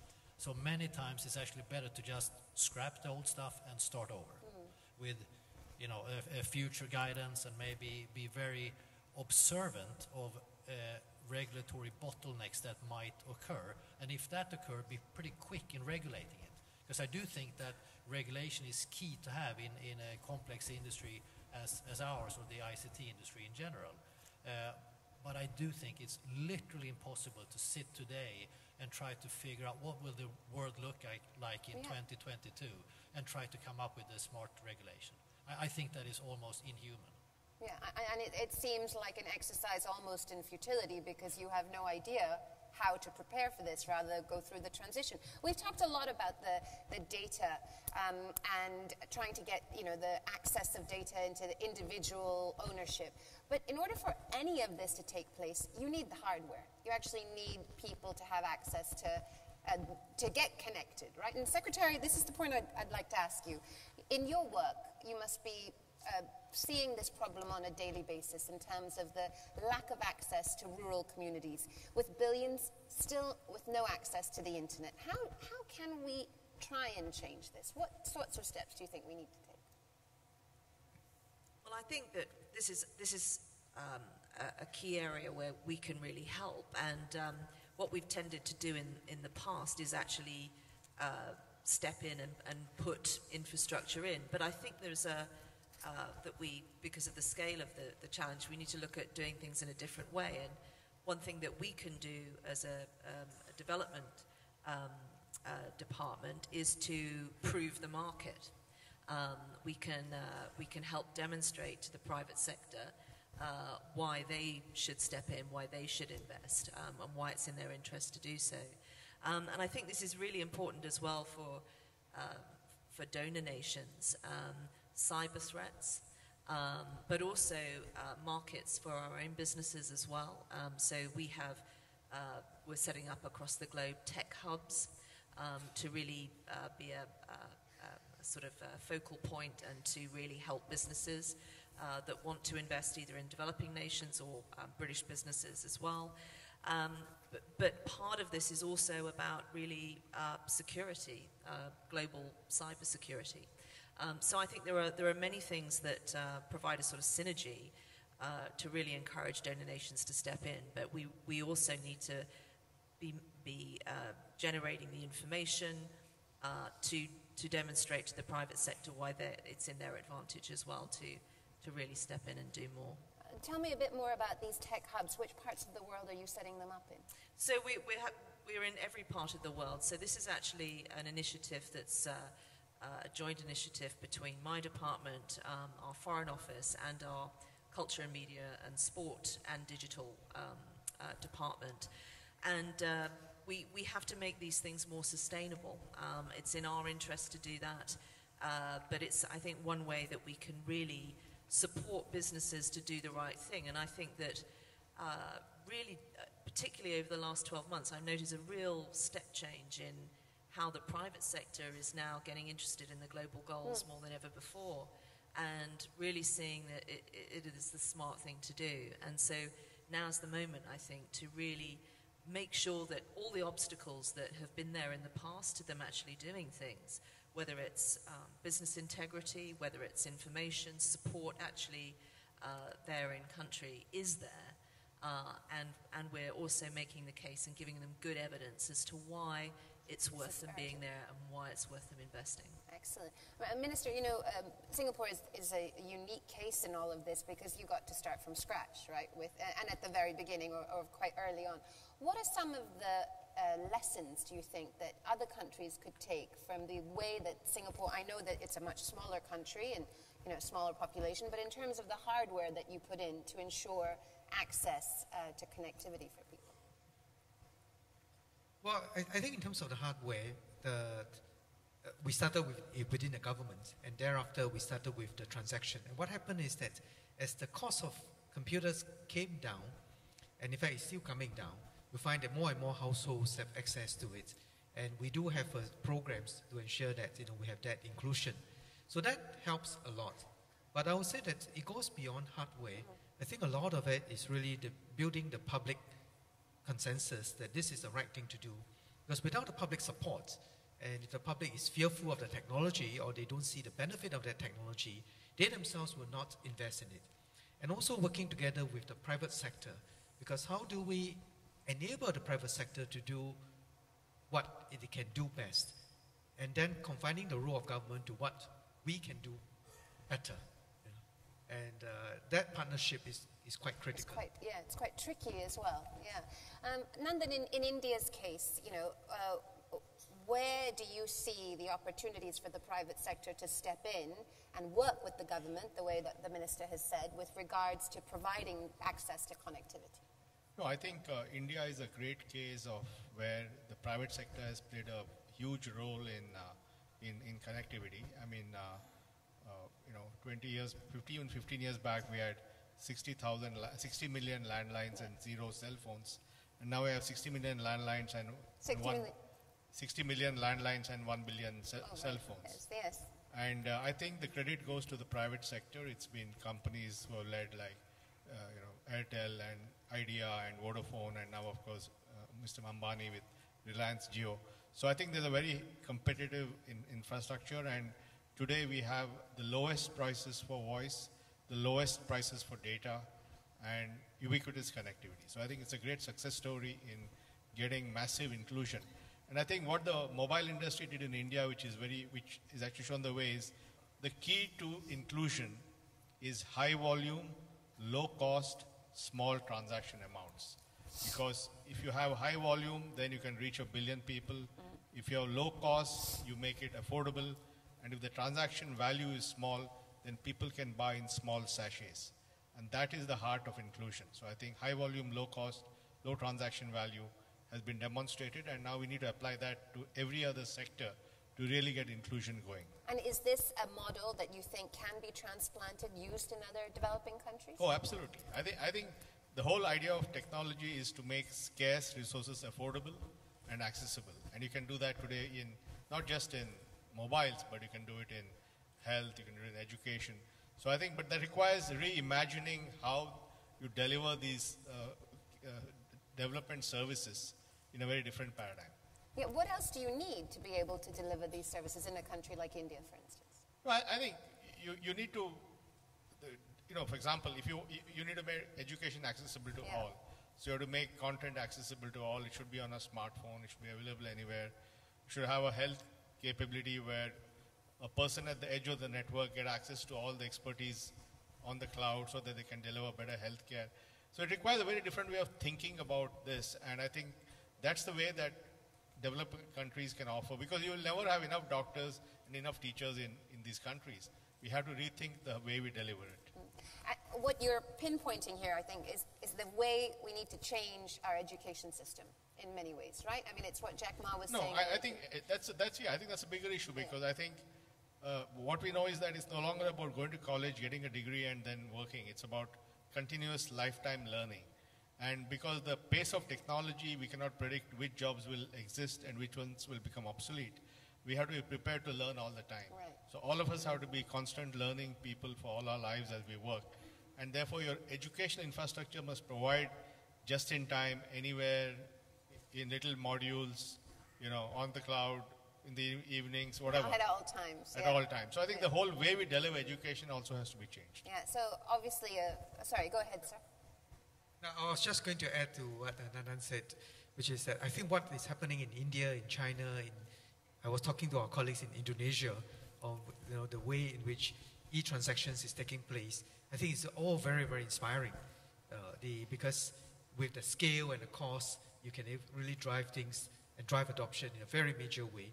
And this is the network effect is tremendous. Now, at the same time, if I compare tiny Singapore with India, we do not have the same benefit of that scale. And I would say that most countries do not have a billion population. That no country other than China and India have the billion population.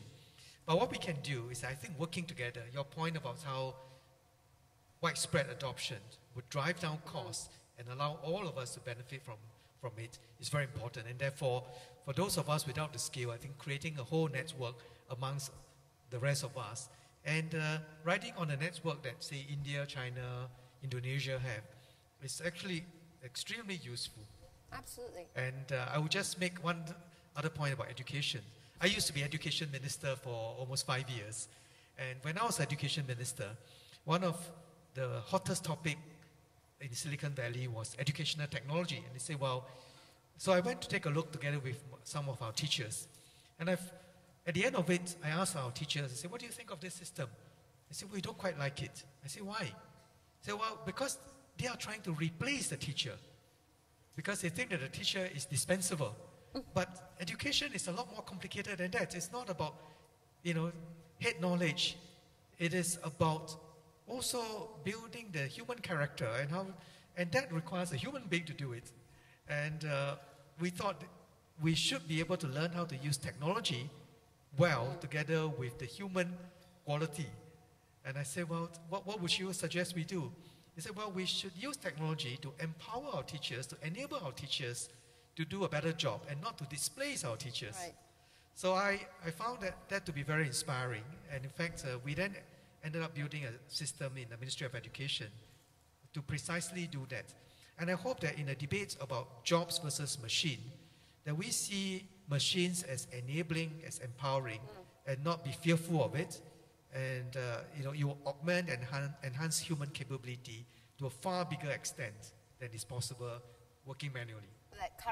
That we envisage. We've come to the last few minutes of the panel discussion, and for this, as I've mentioned to you already, this is the rapid fire round where you guys each have about a minute to tell us your final thoughts on this issue. Nicholas, I'll start with you. Well, I think we also need to shift to focus in developing economies away from the quest for unicorns into the quest for multicorns. Unicorns is a tale of a concentration of wealth and power, which we need to have, okay. But when WhatsApp got taken over for 23 billion with 50 employees, I think that we can do a better job of accelerating innovation, which requires concentration, and at the same time making sure that we can deliver a more harmonious value chain. I think that this is important, particularly for emerging and developing economies. So I think the mobile industry, we were the first industry as a whole almost 3 years ago to commit to the SDGs, the 17 Sustainable Development Goals. And why did we do that? Well, we have this phenomenal muscle, but still we're only connecting to internet half of the world's population. So our vision is to intelligent connect everyone and everything to a better future. And how do we do that? Well, we have two different gaps. One is the coverage gap, so we need to continue to build out the mobile networks. But the bigger gap is the usage gap. And what is that then? Well, it's skills. We are committed to continue to drive skills so people know how to use their handset, the phone, I think that's an easy one. Yeah. Number two is the affordability, where we need help from the public side with spectrum prices, taxation, but also for our own sake, we need to lower prices as much as humanly possible. And thirdly, which is back to what you said on the public-private partnership, that is that the lack of relevant local content is what is the biggest barrier for people actually to go online. I know how to use my phone, I have enough money, but there's just simply nothing there for me. And we need to fix that. And the industry, the mobile industry, with partners, are committed to try to fix that. With partners such as DFID, for instance, who is a phenomenal skilled donor that is pushing us every day to do better work. So why do we invest so much in this? We're investing in some new tech innovation partnerships in Africa in particular, and we also have some education tech innovation hubs as well. And to do so, it's the entire margin of victory to deliver the global goals. But also there are always unintended upsides back into donor nations as well. So I'll just give you one example, continuing my colleague's education theme. To deliver the global goals on education, we are 60 million teachers short. So EdTech is absolutely critical to that. Some of the partners we're privileged to work with are doing such a good job in getting learning outcomes to improve in developing nations that we are starting to use the same technology in our own schools. So this is a win-win for everyone, and we encourage people to lean in and do more. Excellent. Well, I think it's a very exciting future because it holds many promises. And what we need to do is to unlock that possibilities. And there I think the partnership is going to be very important for the private sector, for the entrepreneurs, to allow them, and for people in general, and even our young students, to empower them to think and imagine a better future. And then, two, the government has an important role to make sure that we educate our people well, we set up an enabling framework for this to happen, and at the same time, the governments, as well as the private sector and the people sector, should all work to partner with one another, because the more we can do it together, the more we can drive the kind of scale that Nandan mentioned, and that we should share and learn from one another all the time. Thank you. Nandan? I think the biggest benefit of development and technology will be if we're able to deal with data in the right way. And we have to take data beyond accumulations by companies and countries, but to data to empower each and every individual. And to do that, you have to think very holistically, because it's a combination of laws, regulation, institutions, incentives, and technology. And if you rethink that and really create a data empowerment architecture where everyone is empowered, I think that will give you the holy grail of development with technology. Nandan, Minister, Secretary Matt and Nicholas, thank you so much. That was a really scintillating discussion. I learned a great deal. And thank you so much to the audience as well. Thank you. Thank you. It's such a pleasure. It's good to see you. Thank you. Thank you so much. That was excellent. Thank you, sir. Thank you, Minister. Thank you. Thank you. Thank you. Didn't get to see you earlier, so thank you.